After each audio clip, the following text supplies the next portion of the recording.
Hello friends, नमस्कार, जय Jagannath. Welcome to back my channel Rajmama express को आपण मानक बहुत बहुत स्वागत। तो केमती समस्त आशा करछ आपण माने समस्त भलर थिबे, मु भी भलर अछि। तो आज रोड नो ब्लॉग आपण मानक स्वागत करूची।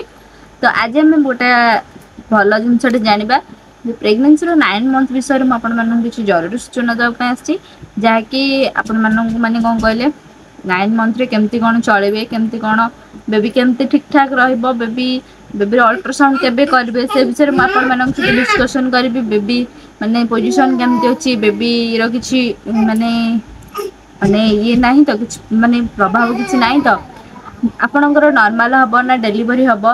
तो डिलीवरी टाइम रे कौन हबो, तो कौन करिवे, केउ केउ सब सिम्पटम देखा जिवो, से विषय में आज आपण मानक तो डिस्कशन करबी। तो वीडियो को फास्ट और लास्ट तक देखबे, नले आपण माने किछि बुझी परिबेनी। तो चलन तो वीडियो को स्टार्ट करबे।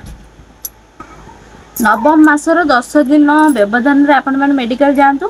माने गले आपण माने डॉक्टर माने आपण कहबे सोनोग्राफी कराबे बा अल्ट्रासाउंड कराबे। अल्ट्रासाउंड द्वारा माने से जानि परिबे कि बेबी केमती कोन अछि, बेबी ठीक ठाक अछि कि नै, बेबी माने वेट केते कोन अछि, तो बेबी केमिति पोजीशन अछि, बेबी रो किछ प्रॉब्लम नै, तो से विषय जदी आपण माने से देखिबे।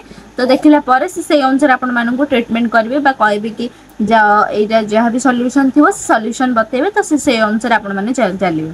तो खाइबा पीबा ठीक ठाक करिवे। तो जे आपण मानकर माने वेटटा पिला जदी कमी जाउची त डॉक्टर कहबे निहाती आपण मानन ठीक ठाक रे खाया पई, और पोजीशन जदी ठीक ठाक रे नाही त ठीक ठाक रे कहबे, से तार प्रॉब्लम माने सॉल्यूशन बाहर करिवे। तो डॉक्टर आपण मानू निहाती कंसल्ट करेबा कहिबे कि माने रक्त संचालन केमती कोन चलची बेबी रो, माने रक्त संचालन केमती चलची, विकास ठीक ठाक रे होउची कि नै, बेबी ठीक रे बढ़ुची कि नै। तो एमती आपण मानन से डिस्कशन करिवे। से अल्ट्रासाउंड रिपोर्ट रु ही देखिबे, देखि कि ना आपण मानकू माने तार तथ्य देबे। तो जहाँ भी टिके फरक थिबो तो सी सांग सांग ही माने डॉक्टर आपण को कंसल्ट करिवे बा आपण को माने कहबे कि सी आपण को सही अनुसार ट्रीटमेंट करिवे। तो सेति बे अल्ट्रासाउंड ता करिया निहाती दरकार। निहाती 9 मंथ बेलू को आपण माने अल्ट्रासाउंड कर देबे, कारण बेबी रो किछि प्रॉब्लम जेमि न होवे। तो सेति बे आपण माने अल्ट्रासाउंड करिवे। आ अल्ट्रासाउंड करिवे कारण वाटर लीकेज भी हेइते, बेबी रो वाटर ठीक ठाक अछि कि नै, तो सेटा भी डॉक्टर देखंदी। तो वाटर जदी ठीक ठाक नथिबो ताले बेबी ठीक से बढ़ी परिबोनी। तो सेति पे पानी टा भी देखंदी। आउ पानी टा देखिया द्वारा जदी आपण मानकर पानी शॉर्ट थिबो तो से आपण मानन कहिबे ठीक ठाक रे पानी पीबे। ता पई भी मेडिसिन किछि लिखिबे बा पाउडर हरिका ओआरएस पाउडर की आउ की पाउडर से कंसल्ट करिवे आपण माने पीबे। तो सेति पई आपण अल्ट्रासाउंड टा करिया निहाती दरकार। अल्ट्रासाउंड टा ही करिवे कि अल्ट्रासाउंड कले ही बेबी रो सबु पोजीशन केमती कोन अछि, बेबी ठीक ठाक रे बढ़ुची कि नै, तो सब जणा पड़ जाए। तो सेति पई आपण माने अल्ट्रासाउंड करिवे 9 मंथ रे। तो आउट कथा 9 मंथ रो लास्ट बेली भी आपण माने अल्ट्रासाउंड करंतु, कारण डिलीवरी टाइम आसी जाउची पाखे। तो डिलीवरी टाइम आसले कोन पिला नाड़ गुरे हिची कि नै जणा पड़ जिवो। तो पिला माने केउ पोजीशन अछि, प्लासेंटा ठीक ठाक रे अछि कि नै, तो एमती माने देखंती। कारण नॉर्मल डिलीवरी पई माने ठीक से हेई परिबो कि नै, तो सेति पई देखंती। हार्ट बीट भी ठीक ठाक अछि कि नै, पिला नाड़ गुड़े हिची कि नै, एउडा सब देखा माने जानिया पई अल्ट्रासाउंड कहिथांती डॉक्टर करिया पई।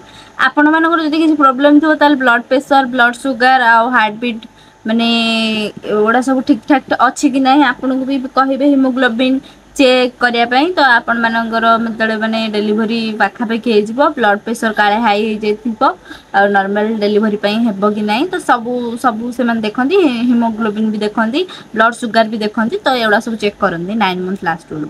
जन प्रेगनेंसी सॉरी डिलीवरी पाखे आसिले तो एउडा सब चेक करे पे से माने कोंती। तो ए सब करंती। आ 9 मंथ रे बेबी रो मूविंग को देखिबे, से माने मूविंग करूची कि नै आपण माने सब बल लक्ष्य करथिबे। तो 9 मंथ बेलू को माने बेबी निहाती 8 माने 9 रु 10 थर माने मूविंग करिया कथा माने दरकार। किंतु जदी बेबी मूविंग करूनी आपण लक्ष्य करथिबे बेबी मूविंग करूची कि नै। जदी बेबी मूविंग करूनी ताहले आपण माने कोन करिवे, किछि मिठा जदी घरे थिबो ताहले आपण माने खाइ परिबे। जदी देखिबे 5 थर जदी माने तार मेडिकल देखिबे, मेडिकल जदी देखिया द्वारा जदी डॉक्टर कहबे सब ठीक ठाक अछि, ताहले बेबी किंतु मूविंग करूनी, 5 थर मूविंग करछि, ताहले बेबी ठीक ठाक रे अछि।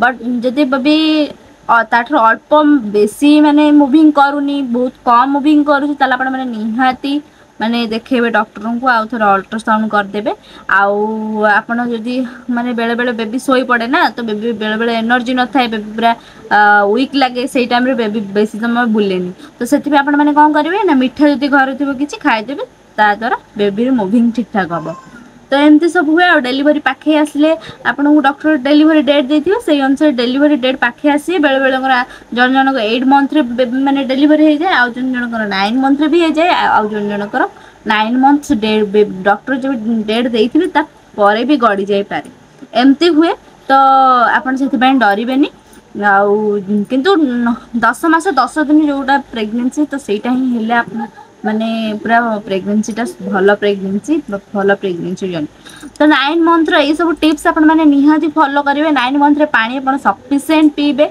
8 मंथ लास्ट आड़ू माने पानीटा पीबा द्वारा जहाँ फल रे कि आम बेबी पूरा सुस्थ रहइबा पानी रे भलो से बढ़िबो पूरा भलो कि बेबी रो वेट जदी अधिक हो जाइथिबो ताहले आपण माने खाइबा टिके कमेइबे हला बेसी खाइबेनी हल्का खाइबे बेबी जदी वेट कमी जाय छै त आपण माने एनर्जेटिक खाइबा खाइबे आ डेलीवरी पाखा पाखी आसिले आपण माने निहाती भलसे खाइबे पूरा पूरी माने एनर्जी खाइबा खाइबे आउ आपण माने स्तन रे भी केयर नेबे कारण बेबी जतले जन्म नबो सेतले बेबी क्षीर रे ही ये हबो जतले आपण माने आपण मानकर क्षीर हबनी ताले बेबी कांदिबो भूख लागो त आपण माने सेई पई स्तन रो सब बेले केयर नेबे आपण माने 8 मंथ बेलु आपण माने कोन करिवे ना मदर हॉर्लिक्स मिलुची तो आपण माने पी परिबे आनी की आ एनर्जी सब माने खाद्य खाइबे क्षीर फिर एडा सब आपण माने पी परिबे तो एडा निहाती पीबे फ्रूट्स आपण माने खाइबे आ एनर्जी खाइले ही क्षीर हबो तो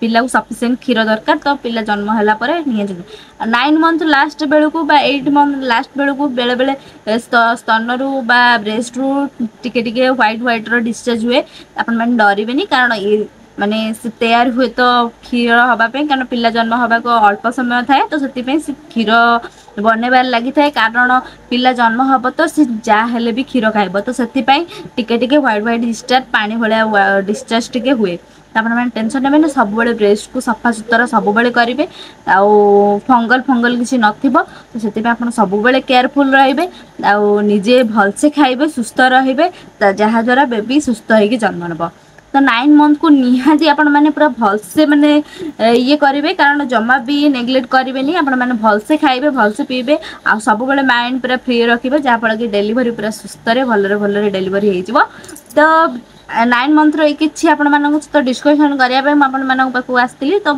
वीडियो भल लगे लाइक कमेंट शेयर सब्सक्राइब जमा भी करेंगे जब आपण मानक आउ किछि डाउट थाए बा क्वेश्चन थाए मते कमेंट बॉक्स रे निश्चय कमेंट करिवे आपण मानक रिप्लाई निश्चय करिवे तो आज रो वीडियो को एट रखिबा रहुची नमस्कार जय जगन्नाथ पुणी गोटे नुआ ब्लॉग रे आपण मानक सहित देखा हबो एई प्रेगनेंसी वीडियो रे तो से पंद रहुची नमस्कार जय Jagannath Tata love you all.